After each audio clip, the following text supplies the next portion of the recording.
Hello students, welcome back to my YouTube channel. Students, हमारा जो last lecture था उसमें हमने नॉस्ट इक्वेशन को कैसे डी आउट किया जाता है उसके बारे में हमने पढ़ा था। हमने डैनियल सेल के बारे में नॉस्ट इक्वेशन का जो मतलब कि डैनियल सेल का जो नॉस्ट इक्वेशन होता है वो हमने लास्ट लेक्चर में डिराइव किया था। आज के इस लेक्चर में हम 2 पॉइंट देखने वाले हैं जो एक कहीं ना कहीं तरीके से हमारा जो नॉस्ट इक्वेशन है उसके साथ रिलेट करने वाले हैं। हमारा जो फर्स्ट पॉइंट होने वाला है वो है इक्विलिब्रियम कांस्टेंट फ्रॉम नॉस्ट इक्वेशन। मतलब कि कुछ नॉस्ट इक्वेशन एंड इक्विलिब्रियम कांस्टेंट के बीच में कुछ रिलेशन होगा, या तो नॉस्ट इक्वेशन की हेल्प से हम इक्विलिब्रियम कांस्टेंट निकालने वाले हैं। ठीक है, न्यूमेरिकली ये जो इक्वेशन यहाँ से आएगा उससे उसके बेस न्यूमेरिकल पूछे जाते हैं। ठीक है, वो भी हम नेक्स्ट लेक्चर में करने वाले हैं। और ये कंप्लीट होने के बाद हम यहाँ पे डिस्कस करने वाले हैं electrochemical cell and Gibbs energy of the reaction.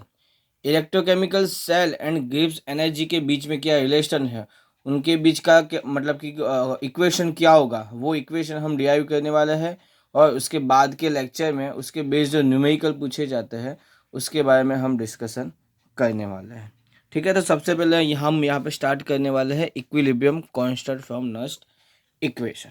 ठीक है, तो मैं इसको डैनियल सेल के एग्जांपल से ही आपको समझाने वाला हूँ। डैनियल सेल का रिप्रेजेंटेशन आप सबको पता ही है, क्या होगा, Cu+2 Zn कन्वर्ट होता है Zn+2 में, एंड यहाँ पे Cu सॉलिड में कन्वर्ट हो जाता है। ठीक है, हम यहाँ पे अगर आपको इसका थोड़ा बहुत इलेक्ट्रोकेमिकल सेल जो हमने ड्रॉ किया था वो आपको याद हो तो कुछ इस तरीके से हमने 2 बीकर लिए थे। एक बीकर में यहाँ पे हमने ZnSO4 लिया था और यहाँ पे हमने CuSO4 लिया था। यहाँ पे हमने कॉपर के इलेक्ट्रोड को डिप किया था, यहाँ पे हमने Zn के इलेक्ट्रोड को यहाँ पे डिप किया था। ये Zn है, ये हमारा कॉपर का रॉड है। ठीक है, जिसको हमने कुछ इस तरीके से एक मेटालिक वायर से कनेक्ट किया था और बीच में हमने वोल्ट मीटर रखा था। ठीक है, और यहाँ पे हमने सॉल्ट ब्रिज रखा हुआ था। ठीक है, ये हमारा डैनियल सेल का रिप्रेजेंटेशन था। वहाँ पे हमने क्या देखा था कि जो Zn रॉड पे से क्या होता है, Zn रॉड पे से Zn+2 में कन्वर्ट होता है, मतलब कि 2 इलेक्ट्रॉन क्या कर देता है, वो लूज कर देता है और खुद यहाँ पे चला जाता है, सॉल्यूशन में चला जाता है। ठीक है, यहाँ पे जो हमारा सॉल्यूशन था ZnSO4 का उसमें चला जाता है। और यहाँ पे क्या हो रहा था जी, सॉल्यूशन में Cu+2 थे, वो Zn के रॉड पे चले जाते हैं 2 इलेक्ट्रॉन गेन करके क्या हो जाता है, ये कॉपर में मतलब कि कॉपर के रॉड पे चिपक जाते थे। ये हमने क्या देखा था, डैनियल सेल के बारे में हमने कुछ इस तरीके से देखा था। ठीक है, तो यहाँ पे होगा क्या, जब ये सेल इस तरीके से अरेंज किया जाएगा तो इनिशियली क्या होगा कि यहाँ से Zn का मतलब कि Zn का रॉड जो था, यहाँ पे जो रॉड था वो Zn+2 में कन्वर्ट हो रहा था, मतलब कि 2 इलेक्ट्रॉन लूज कर देगा और यहाँ से Zn क्या हमारे एक्वियस में चला जाएगा, एक्वियस में चला जाने वाला है। और यहाँ पे क्या हो रहा था, Cu+2 मतलब कि यहाँ पे जो एक्वियस में जो Cu+2 थे, क्या एक्वियस में जो Cu+2 थे वो कहाँ चले जा रहे थे, Zn के रॉड पे चले जा रहे थे। तो हम ये कह सकते हैं कि यहाँ पे सॉल्यूशन में Zn+2 की कंसंट्रेशन जो है वो बढ़ रही थी, क्योंकि Zn के आयन बढ़ रहे थे। हम क्या बोल सकते हैं कि हमारे पास जो ये सॉल्यूशन है इलेक्ट्रोलाइट है, मतलब कि ये मान लो सॉल्यूशन बोल दो या इलेक्ट्रोलाइट बोल दो, उसमें Zn+2 की कंसंट्रेशन बढ़ रही है क्योंकि Zn के आयन बढ़ रहे हैं। ठीक है, और यहाँ पे क्योंकि Cu+2 जो है, ठीक है, Cu+2 हमारा कॉपर के रॉड पे चिपक जाता है, इस वजह से हम कह सकते हैं कि Cu+2 की जो कंसंट्रेशन है वो क्या होने वाली है, तो Cu+2 की कंसंट्रेशन डिक्रीज होने वाले हैं। Cu+2 की कंसंट्रेशन क्या होने वाली है, तो डिक्रीज होने वाली है। और क्योंकि यहाँ पे कॉपर Zn+2 कॉपर नहीं Zn+2 की कंसंट्रेशन इंक्रीज होती है, इसी वजह से यहाँ का जो इलेक्ट्रोड पोटेंशियल होता है, यहाँ का जो इलेक्ट्रोड पोटेंशियल होता है वो भी क्या करने वाला है, इंक्रीज करने वाला है। और यहाँ पे कॉपर+2 की कंसंट्रेशन डिक्रीज होने की वजह से यहाँ पे जो हमारा Cu+2 का इलेक्ट्रोड पोटेंशियल है वो भी क्या होने वाला है, तो डिक्रीज होने वाला है। इनिशियली कुछ ऐसा हो रहा था कि Zn से इलेक्ट्रॉन यहाँ पे कॉपर पे आ गए थे, Zn+2 इस सॉल्यूशन में जा रहा था, यहाँ से इलेक्ट्रॉन आ रहे थे, वो कॉपर+2 गेन कर रहा था और कॉपर पे चिपक जाता था। ठीक है, तो इनिशियली कुछ ये हुआ, मतलब कि स्टार्टिंग में अगर बात करूँ तो सॉल्यूशन में कंसंट्रेशन क्या होने वाली है, Zn+2 की इंक्रीज होने वाली है। इसकी वजह से क्या हो गया, Zn+2 की इलेक्ट्रोड पोटेंशियल भी बढ़ गया और यहाँ पे कॉपर+2 डिक्रीज होने वाले हैं, इसी वजह से electrode potential of copper also decrease. ठीक है, यहाँ पे ये भी डिक्रीज होने वाला है। ये क्या था इनिशियली, जब हमने डैनियल सेल को जस्ट क्या किया था, अरेंज किया था, तो इनिशियली ये रिएक्शन हो गई। लेकिन एक स्टेज ऐसा आने वाला है, मतलब कि एक स्टेज ऐसा आएगा जहां पे electrode potential of Zn+2 is equal to क्या हो जाएगा, electrode potential of copper and copper. यहाँ पे क्या हो रहा था, बढ़ रहा था इनिशियली। ठीक है, मतलब कि ये पहले से कम था और ये पहले से ज़्यादा था। ठीक है, आपको पता होना चाहिए ये हमारा एनोड होता है और ये हमारा कैथोड होता है। तो कैथोड का इलेक्ट्रॉन पोटेंशियल क्या होता है, ज़्यादा होता है, किससे, मोर देन एनोड, एनोड से ज़्यादा होता है, ये आपको पता होना चाहिए। तो यहाँ पे एनोड का इलेक्ट्रॉन पोटेंशियल बढ़ रहा है, यहाँ पे कम होगा, तो एक स्टेज ऐसी आएगी कि जहाँ पे दोनों का इलेक्ट्रोड पोटेंशियल सेम हो जाएगा। क्या हो जाएगा, दोनों का इलेक्ट्रोड पोटेंशियल सेम हो जाने वाला है। ये जो स्टेज है उसको हम कहते हैं इक्विलिब्रियम। क्या कहते हैं, इक्विलिब्रियम। इक्विलिब्रियम पे आके क्या हो जाने वाला है, दोनों ही इलेक्ट्रोड के इलेक्ट्रोड पोटेंशियल क्या हो जाने वाला है, सेम हो जाने वाला है। तो अभी मैं अगर इस सेल का एट इक्विलिब्रियम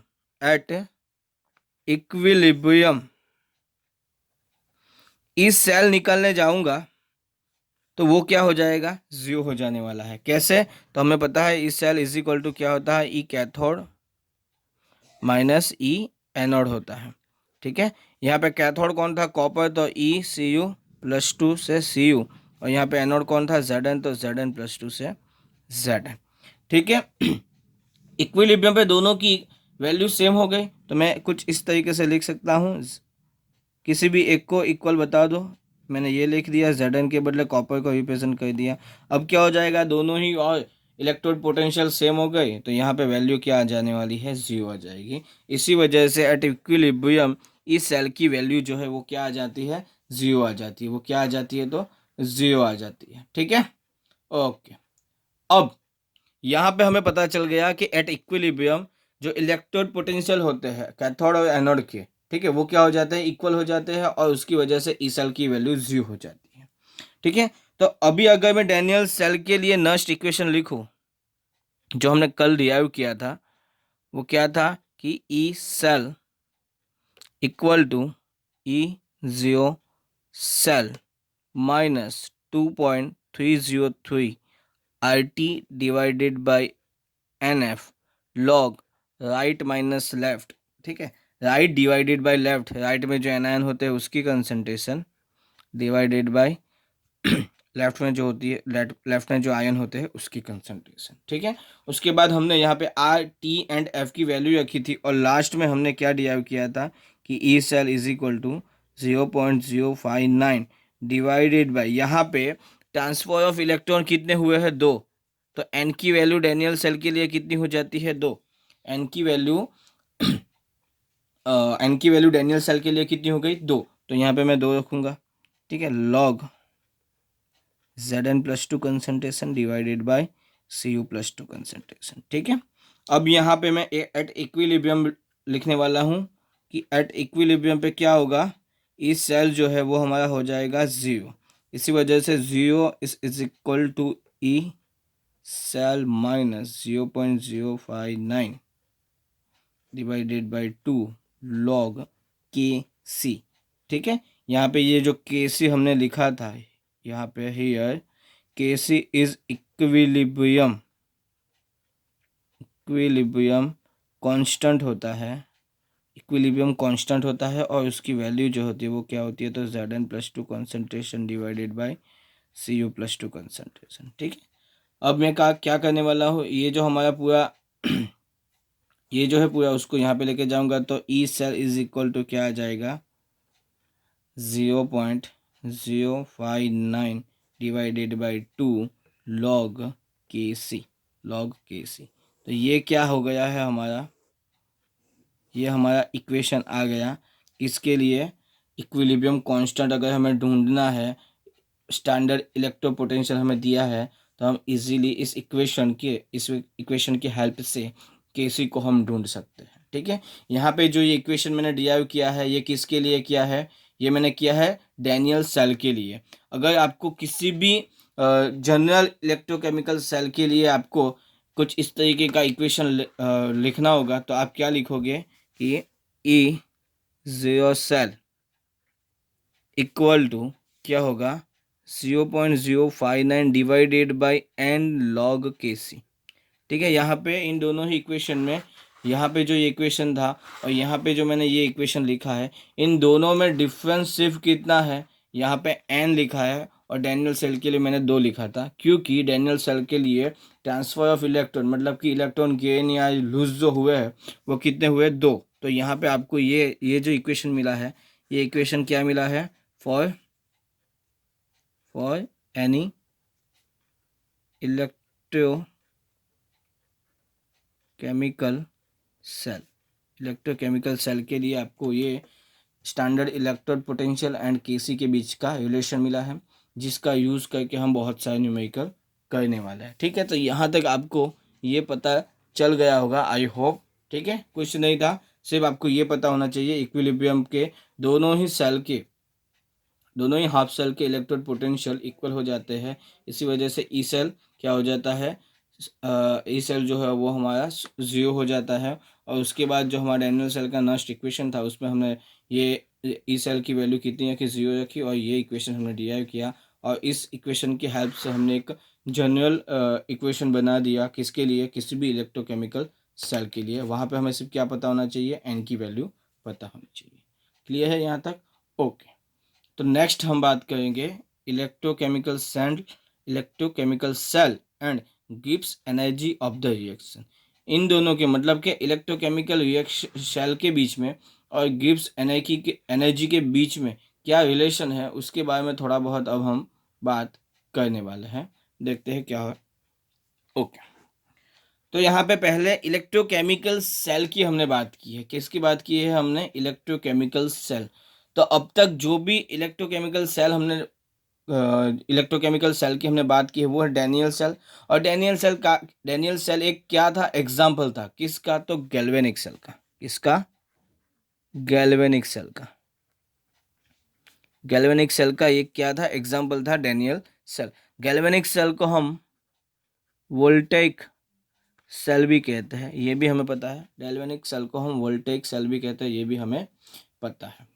ओके, तो हमें पता है कि गैल्वेनिक सेल में हमारी जो केमिकल एनर्जी होती है, हमारी केमिकल एनर्जी जो होती है वो हम कन्वर्ट करते हैं इलेक्ट्रिकल एनर्जी में।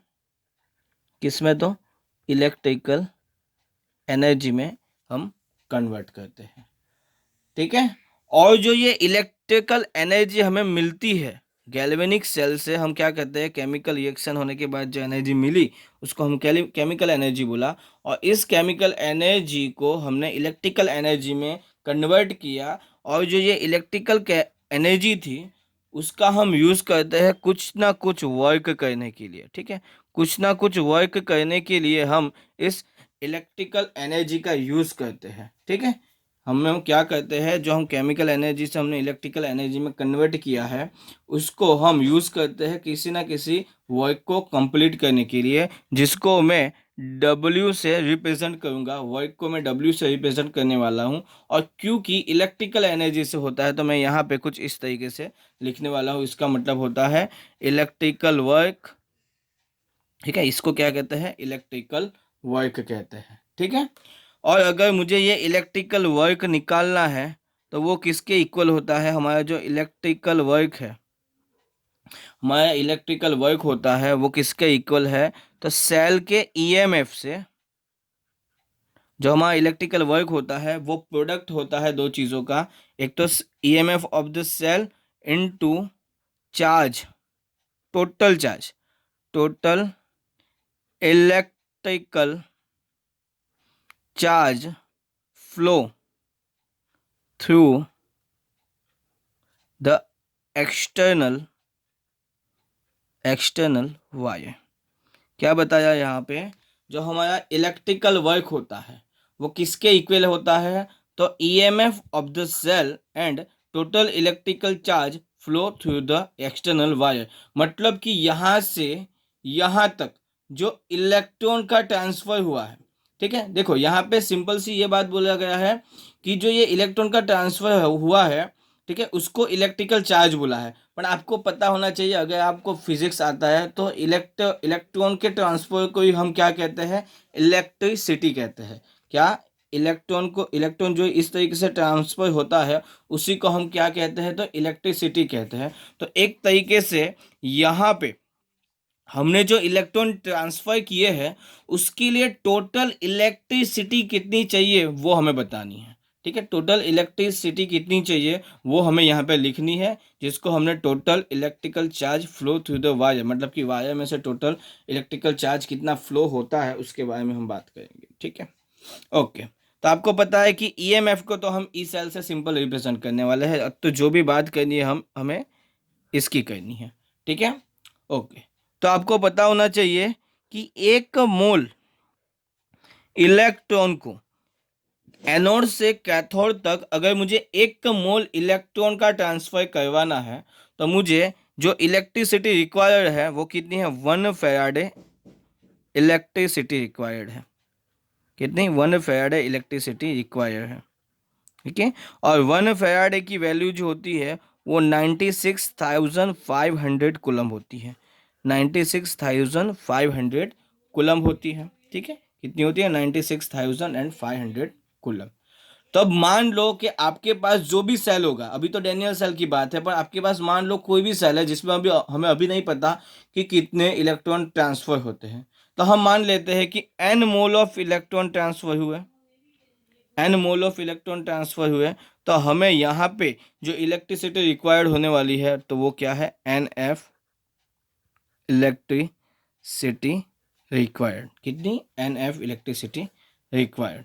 तो हमें यहाँ पे अभी ये क्या मिल गया है, टोटल इलेक्ट्रिकल चार्ज मिल गया। क्या है ये, इलेक्ट्रिकल चार्ज हमें यहाँ पे मिला। ये क्या मिला हमें, इलेक्ट्रिकल चार्ज, ठीक है। ये क्या मिल गया है, तो हमें इलेक्ट्रिकल चार्ज यहाँ पे हमें मिल गया।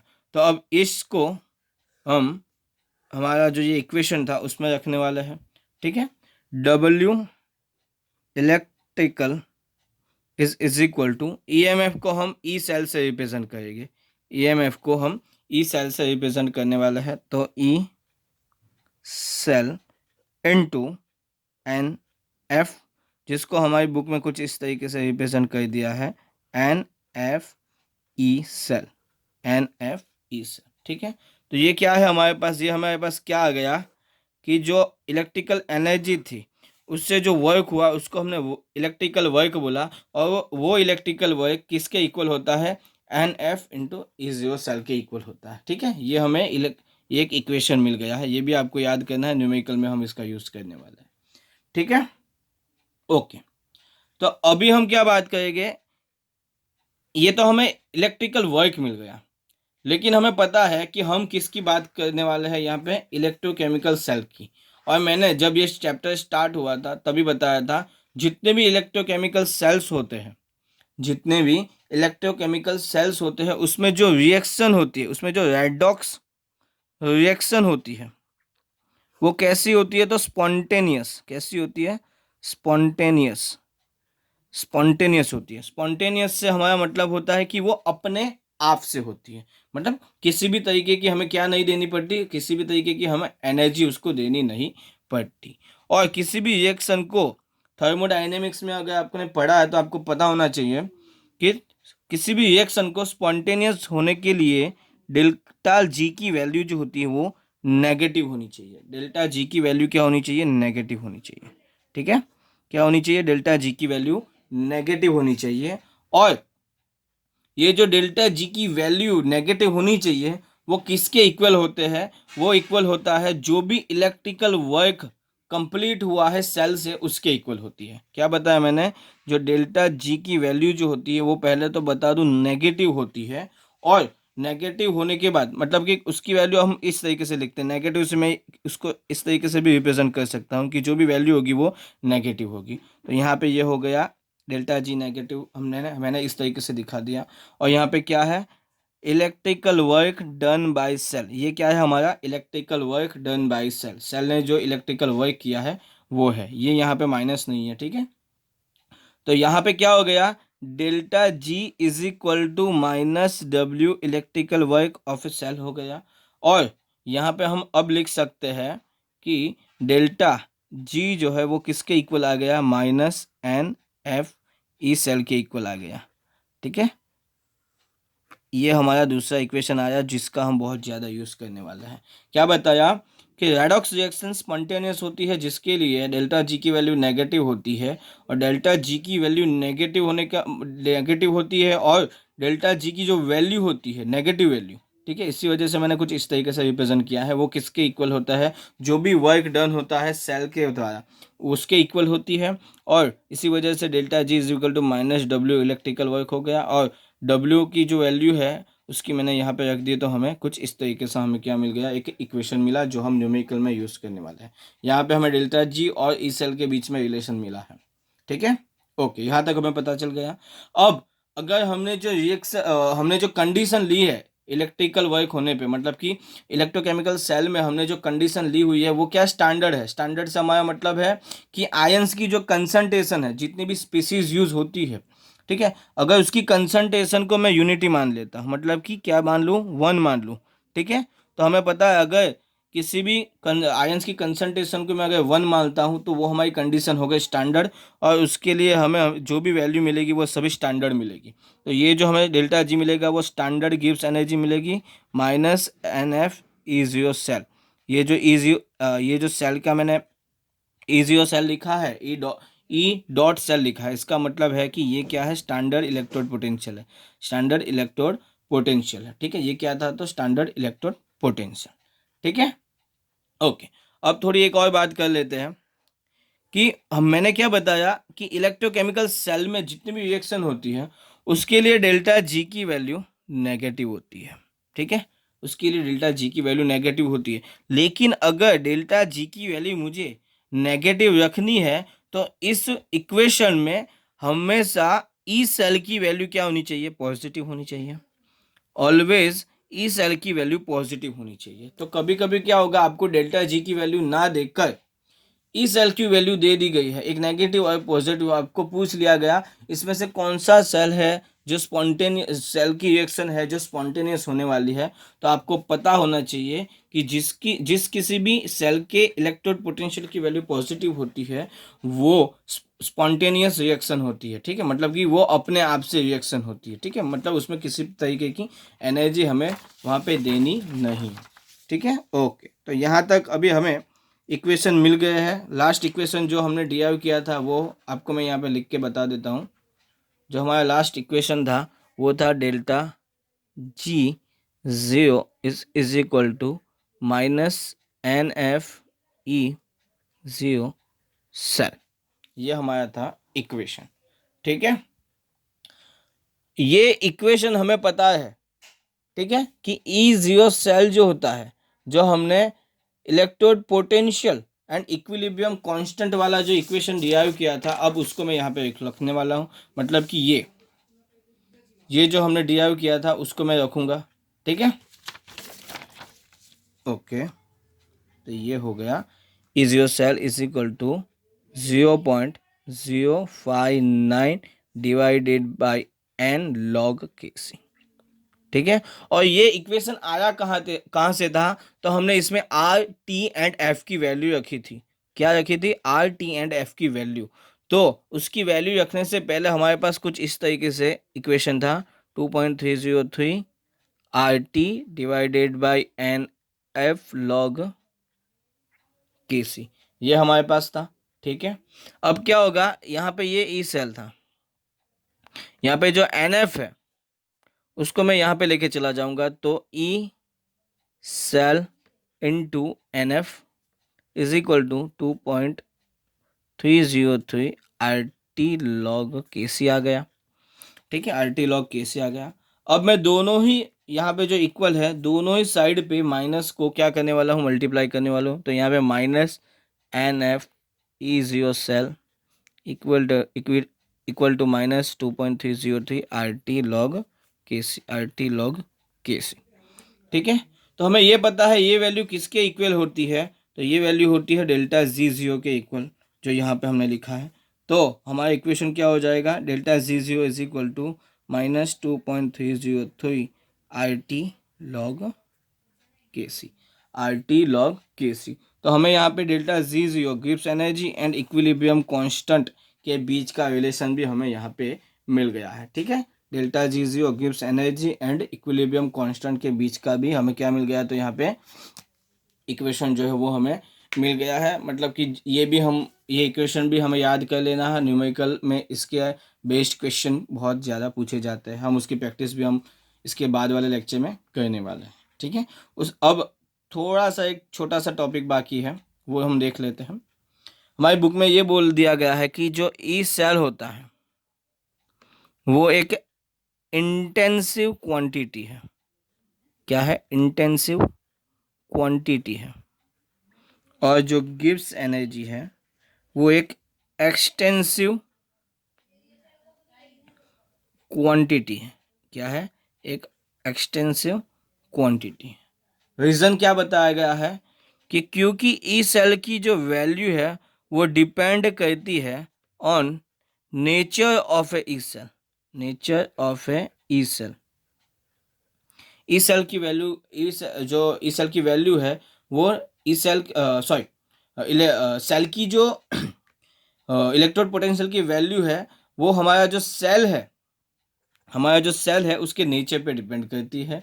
और जो डेल्टा जी की वैल्यू है वो डिपेंड करती है ऑन एन, जो हमारा नंबर ऑफ इलेक्ट्रॉन ट्रांसफर होते हैं उसके ऊपर डिपेंड करती है। ठीक है, ये हमें वहाँ पे क्या दिया गया, ये रीज़न दिया गया है कि क्यों ये इस तरीके से होता है। ठीक है, ये क्या है हमारा रीज़न है, ये क्या है हमारा रीज़न किसका, कि क्यों डेल्टा जी एक्सटेंसिव क्वांटिटी है। ठीक है, तो इसको हम थोड़ा बहुत एक सेल के हेल्प से मैं आपको समझाने वाला हूँ कि ये कैसे हुआ। मतलब कि ये जो यहाँ पे हमने लिखा है और उसका जो रीज़न दिया गया है, ये कैसे पता चला कि ये रीज़न है कि ये सेल जो है वो इंटेंसिव प्रॉपर्टी है, क्योंकि उसका नेचर डिपेंड करता है सेल के नेचर पे, ना कि एन की वैल्यू पे। ठीक है, चलो, तो हमारे पास ये एक इलेक्ट्रिकल सेल का, इलेक्ट्रोकेमिकल सेल है, उसकी सेल रिएक्शन यहाँ पे दी गई है कि कॉपर Ag प्लस, ठीक है, 2Ag प्लस, ठीक है, Cu प्लस 2 एंड 2Ag। ये हमारे पास क्या है, तो ये किसी एक सेल की सेल रिएक्शन है। क्या है? तो सेल रिएक्शन है। इसके लिए हमारे पास डेल्टा जी की वैल्यू दे दी गई है। मान लो कि यहाँ पे ये दे दी गई है, मतलब कि यहाँ पे डेल्टा जी की वैल्यू होती है minus N F is your cell. यहाँ पे हम देख सकते हैं कि जो यहाँ पे ये जो रिएक्शन थी, ये जो सेल रिएक्शन थी, उसके लिए एन की वैल्यू 2 है। ठीक है, एन की वैल्यू कितनी है, तो 2 है। ठीक है, अगर आपको ये समझ नहीं आया कैसे एन की वैल्यू 2 है, तो नीचे मैं थोड़ा सा बता देता हूँ कि कॉपर यहाँ से कॉपर +2 में कन्वर्ट होगा तो 2 इलेक्ट्रॉन का ट्रांसफर हुआ। यहाँ पे Ag कन्वर्ट हुआ है 1 इलेक्ट्रॉन गेन करके Ag में, लेकिन क्योंकि यहाँ पे 2 इलेक्ट्रॉन है तो ये इक्वेशन को 2 से मैं मल्टीप्लाई करूँगा, तो 2Ag plus 2 electron plus 2Ag। ठीक है, ये आ गया, और इसका मैं मल्टीप्लाई करूँगा तो ये 2 गया, तो यहाँ पे Cu Ag and Ag 2Ag and copper, ये हमारा आ गया। तो यहाँ पे हमें पता चला कि n की वैल्यू कितनी है 2, तो उसको मैं यहाँ पे रखूँगा -2f ई सेल, ठीक है। उसके बाद मैंने क्या किया कि जो हमारा ये इक्वेशन 1 था उसको मैंने 2 से मल्टीप्लाई कर दिया, ठीक है।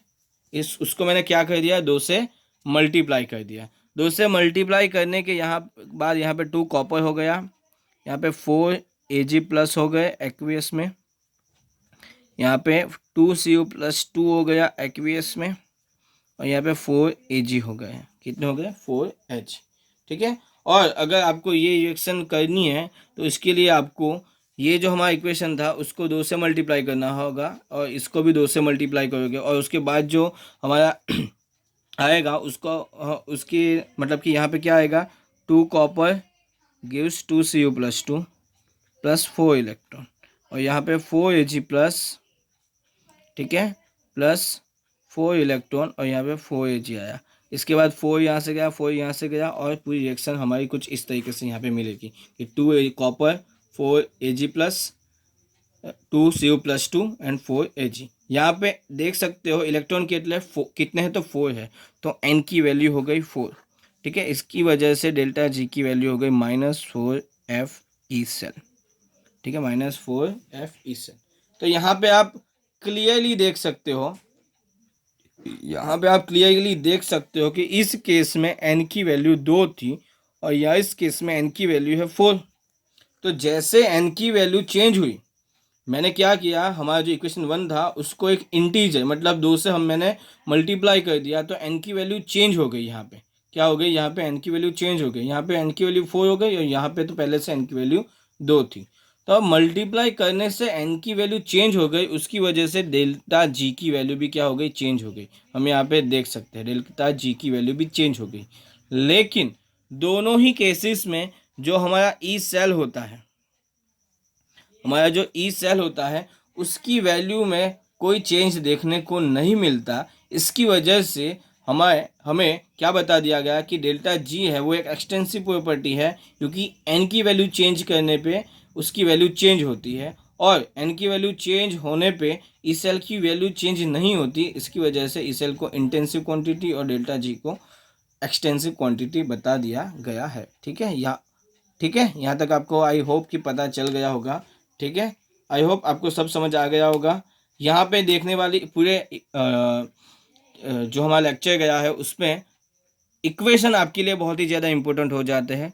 एक तो delta G is equal to -NF E0 cell, एक ये, ठीक है। उसके बाद E0 cell is equal to 0.059 divided by n log Kc, और डेल्टा G I0 ये 0, delta G0 is equal to 2.303 RT log Kc। पूरी समरी अगर मैं लेक्चर की बात करूँ, लेक्चर की पूरी समरी निकालना जाऊँ, तो ये 3 इक्वेशन आपको पता होने चाहिए, और उसके बेस जो न्यूमेरिकल है वो आपको आने चाहिए, ठीक है। तो इसके बाद का लेक्चर जो होने वाला है वो इसके बेस के न्यूमेरिकल ही हम करने वाले हैं, जो हमारी NCERT के इंटेक्स के क्वेश्चन है और जो एग्जाम्पल में दिए गए हैं वो, ठीक है। आई होप आपको सब समझ आया होगा। Thank you for watching.